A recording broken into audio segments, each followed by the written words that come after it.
आज के इस सनातन धर्म जागरण मंच द्वारा और अनिल शाह फाउंडेशन द्वारा आयोजित प्रभु श्री राम के जन्मदिन पे एक भव्य भंडारा और प्रिय भजन का आयोजन जिसने किया, ऐसे मेरे भाई सम्माननीय गौरव शाह जी, हमारे भारतीय जनता पार्टी के सम्माननीय नेता श्री संकल्प शर्मा जी, हमारे भारतीय जनता पार्टी के वार्ड क्रमांक 47 के सम्माननीय अध्यक्ष श्री अरविंद यादव जी, सुप्रसिद्ध फिल्म कलाकार और हमारे भाई कल्याण जी जाना जी, और सामने उपस्थित सभी भारतीय जनता पार्टी के कार्यकर्ता, शैलेश नगर सापुरपाड़ा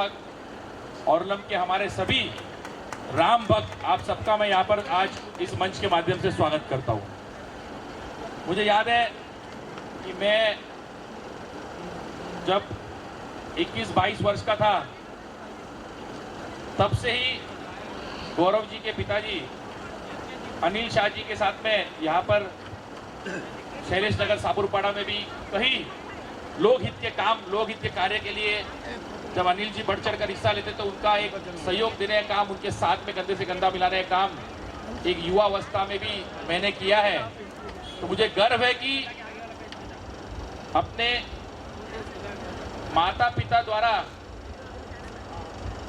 जो संस्कार मिले और गौरव शाह जी सतत, मैं कई वर्षों से देख रहा हूं शैलेश नगर सापुरपाड़ा में खास करके वो लोक कल्याण के लोगों की सेवा के लिए हमेशा ही बढ़ चढ़कर हिस्सा लेके कुछ ना कुछ कार्यक्रम के माध्यम से, उपक्रम के माध्यम से, कुछ सेवा के माध्यम से, कुछ भगवान के हमारे चाहे भजन का कार्यक्रम हो, चाहे भंडारा का कार्यक्रम हो, तो सभी कार्यक्रमों में बढ़ चढ़कर आगे आकर लोगों की सेवा करने का काम गौरव जी ने किया। तो मैं समस्त जनता के तरफ से, सभी राम भक्तों की तरफ से गौरव जी का दिल से धन्यवाद करना चाहता हूं। आज का ये पवित्र अवसर है,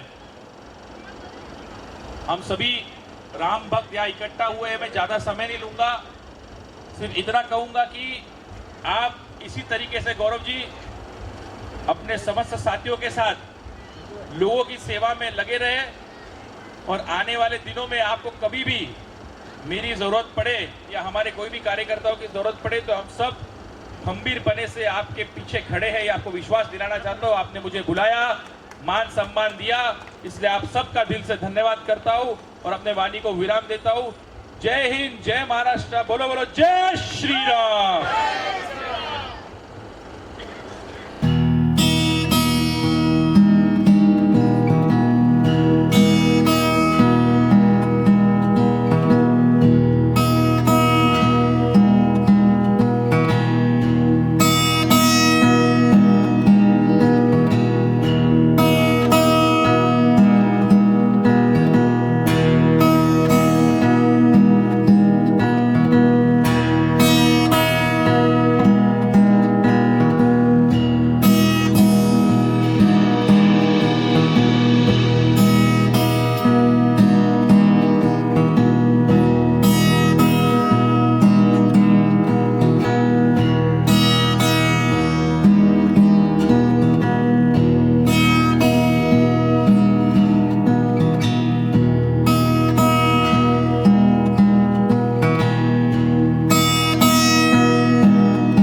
रामचंद्र की जय नहीं बोली तो अपने भाग्य कैसे खुलेंगे?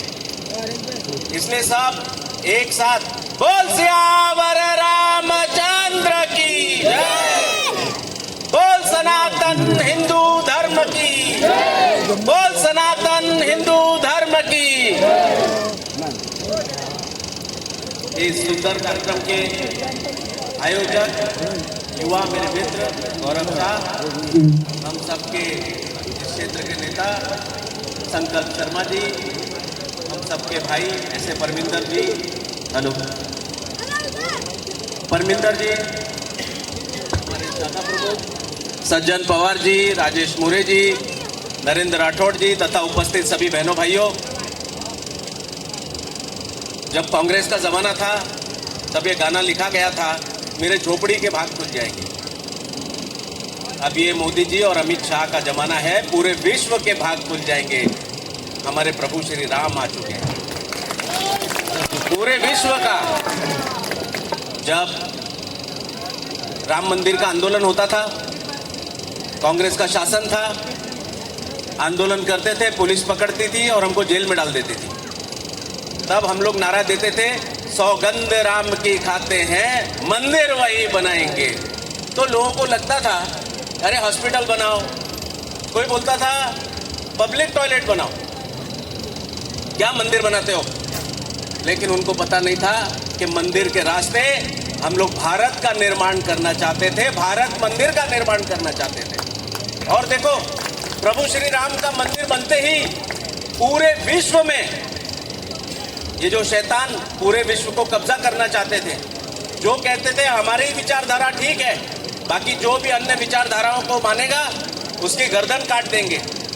कांग्रेस का जमाना था तो कांग्रेस क्या कहती थी कि धारा 370 या हटाएंगे तो पूरे देश में दंगा हो जाएगा।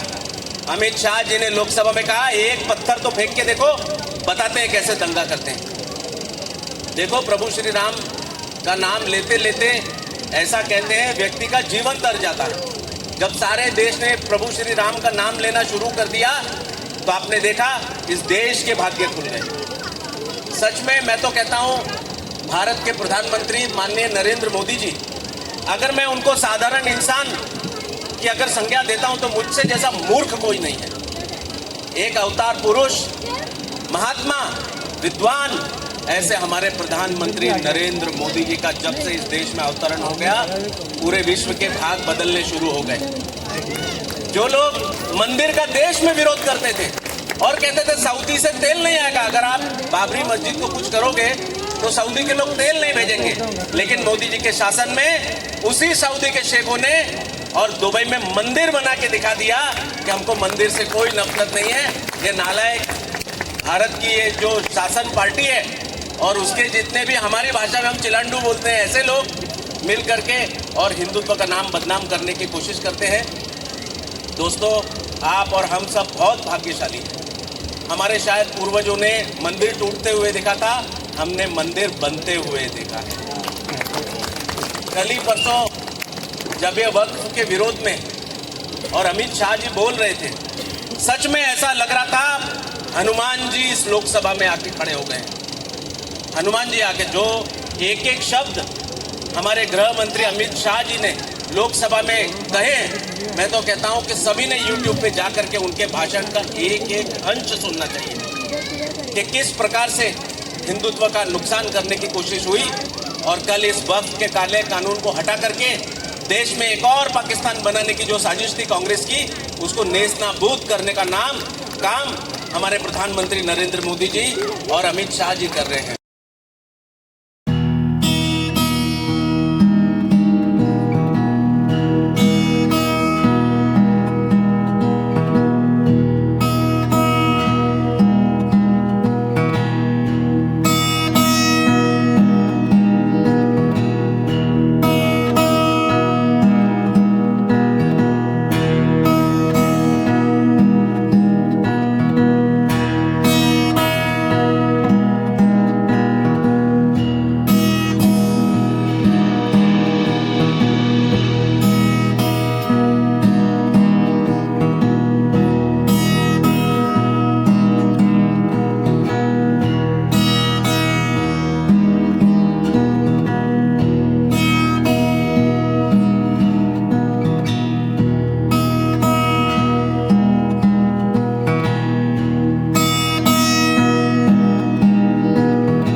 आप सभी को जय श्री राम, रामनवमी की हार्दिक शुभकामनाएं सुने। तो ये मेरा प्रोग्राम ये 7वां वर्ष था रामनवमी का। रामनवमी का प्रोग्राम का आयोजन, जो उत्सव का आयोजन मैंने किया लॉकडाउन के बाद। मैंने फर्स्ट जब लॉकडाउन में सेवा करना, जो कि भंडारा करने का आयोजन था, ये सोच मेरी वहाँ से आई है। और सबसे बड़ी सोच मेरी वो थी कि इस आयोजन के माध्यम से सभी हिंदू धर्म के लोगों को एकत्रित करना और संदेश पहुँचाना, सनातन धर्म के बारे में संदेश पहुँचाना मेरा एक मकसद है। इस तरह से मैं प्रोग्राम का आयोजन की शुरुआत की और साथ ही साथ सबका साथ सहकार यहाँ मिलता है।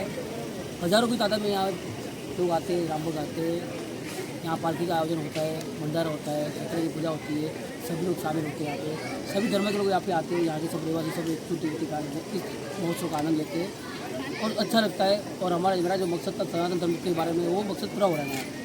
हज़ारों लोगों को आपने यहाँ पर महाप्रसाद खिलाया, उन्होंने दर्शन किए और बहुत सारे महाअनुभव स्टेज पर भी आए थे। थोड़ा उस बारे में बताइए, मैनेजमेंट काफ़ी अच्छा था आपका, उस बारे में बताइए।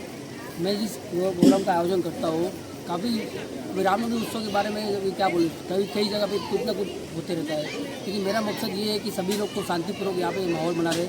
शांतिपूर्वक मैं भजन सुनकर यहाँ पे आयोजन करता हूँ, भोजन की व्यवस्था यहाँ पे करता हूँ, शांतिपूर्वक सभी लोग होते हैं, सबको अच्छा लगता है यहाँ पे। और इस कार्य के बारे में सबको सुनने में और जानने के बाद सभी लोग यहाँ पे आते हैं। कई नेता लोग यहाँ पे आते थे, मीडिया वाले यहाँ पे आए, सभी लोग यहाँ पे आते हैं और सभी पार्टी के लोग यहाँ पे आते हैं। ऐसा नहीं कि एक ही पार्टी के, मैं बीजेपी वाले आते हैं, यहाँ पे सभी पार्टी के, कांग्रेस वाले हो, चाहे मनसे हो या शिवसेना हो, दोनों पार्टी हो, सभी पार्टी के यहाँ पे आते हैं। मेरे मंच एक मंच में एकजुट होते हैं, तो प्रोग्राम का आनंद लेते हैं। कहाँ से आपके मन में आए कि इस तरह के विशाल उत्सव करना है? हमने सुना आपके पिताजी ने बहुत बड़े बड़े कार्य किए हैं, तो क्या उनसे ही सीख मिली है आपको इस कार्य? 8 साल पहले मेरे पिताजी का देहांत हुआ था, लेकिन वो पूरा जिंदगी उन्होंने समाज सेवा में सहयोग दे के व्यस्त किया होते। उनके देहांत के बाद मैं तुरंत मैंने सोचा कि ये कार्य को आगे ले जाऊँगा, लेकिन छोटे लेवल तक बड़े लेवल तक लेके जाऊँगा। इस माध्यम से मैंने एनजीओ की स्थापना की और साथ ही में ये 7 साल तो मैंने उनके नाम से किया। ये टाइम और एक संस्था मेरे से जोड़ दी गई, जो मैंने इसका स्थापना की है, जो मेरे भाई साथ में है, सनातन धर्म जागरण मंच, इस नाम का संस्था की स्थापना की। और इस तरह में नाम ये पहला मेरा प्रोग्राम था रामनवमी उत्सव का। जी सर, आप बताइए, आपकी सर ने जस्ट अभी चर्चा की, क्या कुछ कैसे जुड़े हैं आप सर से और ये पूरा कार्यक्रम कैसे रहा सर का? देखिए, सर से जुड़ाव तो मेरा एक पार्टी के माध्यम से हुआ था, लेकिन वो माध्यम ऐसा था कि टूर लिखित था। तो जब से दोस्ती बनी तो भाई का जो मकसद है समाज में आगे बढ़ने का, वो सेम टू सेम मकसद हमारा भी था। मतलब वो मकसद आपस मिले, तो आज हम दोनों भाई मिलकर के बहुत कुछ आगे की सोच रहे हैं। आगे क्या कुछ चीज़ें करने वाले साथ में मिलकर आप लोग, इसके अलावा भी अगर बताना चाहे दर्शकों को भाई आप लोग? हाँ, अभी सनातन धर्म मंच की स्थापना की भाई ने, और भाई एक एनजीओ चला ही रहे हैं। तो हमारा मकसद सिर्फ यही है कि ज़्यादा सनातन धर्म का प्रचार हो, ज़्यादा जो हमारे से समाज की सहायता हो सकती है, वो सहायता हम उन लोगों तक पहुँचाएं। बहुत बहुत कर किया। यहाँ पर देखो, भाजपा के यहाँ के आमदार योगेश शर्मा जी यहाँ पे आए थे, योगेश वर्मा जी यहाँ पे आए थे, जो मुंबई के सचिव है, काफ़ी प्रवक्ता और प्रवक्ता हिंदू धर्म के बारे में जो 50 साल करते हैं, वैसे कट्टर प्रवक्ता है, वो यहाँ पे आए थे। भाजपा के वरिष्ठ कई नेता लोग यहाँ पे आए थे, जिला के व्यापारी जिला के अध्यक्ष, साथ में इंजन सेल के अध्यक्ष, महिला मोर्चा के अध्यक्ष और शिवसेना के आए थे। शिवसेना पार्टी की तरफ से, शिवसेना उद्धव के गढ़ से भी और संजय गढ़ से भी नेता लोग यहाँ पे आए थे। कई नेता प्लस कई बॉलीवुड से हस्तियाँ भी यहाँ पे उपस्थित हुई है, साथ ही मीडिया कर्मी यहाँ पे उपस्थित हुई है और कई विदेश में यहाँ पे आके भगवान का आशीर्वाद लेके गए, भोजन सम्मान के उनका लाभ लेके गए। शुक्रिया, थैंक यू। नहीं, मुझे गर्व है कि गौरव शाह जैसे युवा, ये चाहे वो लोगों की सेवा का कार्य करना हो, चाहे कोई उपक्रम हो, चाहे कार्यक्रम हो, चाहे प्रभु श्री राम की भक्ति करना हो, चाहे शिवरात्रि का अवसर हो, तो हमेशा ही आगे आकर बढ़ चढ़कर, खास करके आज के दिन जब प्रभु श्री राम का जन्मदिन है, तो भव्य तरीके से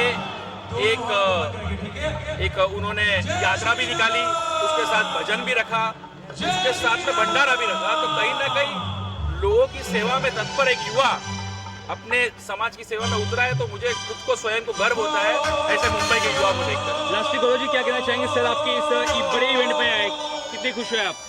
मैं इनके कार्यकाल से, ये युवा नेता मुंबई के, उनके कार्य से काफ़ी प्रभावित हूँ। उनके जो कार्य देखते हैं, मुझे प्रेरणा मिलती है, उनके लक्ष्य में चलता हूँ आगे, इससे मुझे दोस्त मिलता है। जी, बहुत शुक्रिया, थैंक यू।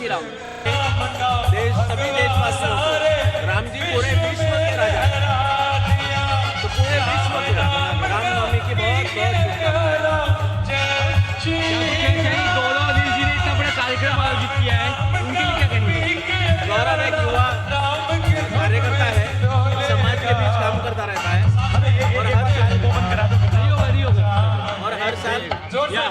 साल कार्यक्रम ऑर्गेनाइज करता है, 1 साल लोग कुछ कार्यक्रम करते हैं, 2 साल करते हैं, लेकिन लगातार करते रहना, इसमें लीडरशिप डेवलप होती है। तो गौरव अच्छा काम कर रहा है और अच्छा कार्यक्रम ऑर्गेनाइज कर रहा है। गौरव भाई क्या कहेंगे, सर्बिया है थोड़ा आगे या पीछे? सबसे पहले आज नागरिक जागरण मंच के द्वारा आयोजित प्रारंभ उत्सव में यहाँ पे सभी आप सभी हार्दिक स्वागत है। और सर के बारे में क्या कहना, उनका जो स्पीच सुनता हूँ वो काफ़ी अच्छे प्रवक्ता है, काफ़ी कट्टर हिंदू के बारे में जो बोलते हैं वो सुन के हमारा खून की गर्म होता है। तो उसकी सोच के वजह से मैंने ये जागरण मंच में स्थापना की ताकि उनका भी सपोर्ट हमेशा मिलता है। बस यही कहना चाहता हूँ, उनको साथ सगा हमेशा मिलता रहे। जय श्री राम। लास्ट इन राम मंदिर के बनने के बाद पूरे विश्व की राजनीति में बदलाव हुआ है।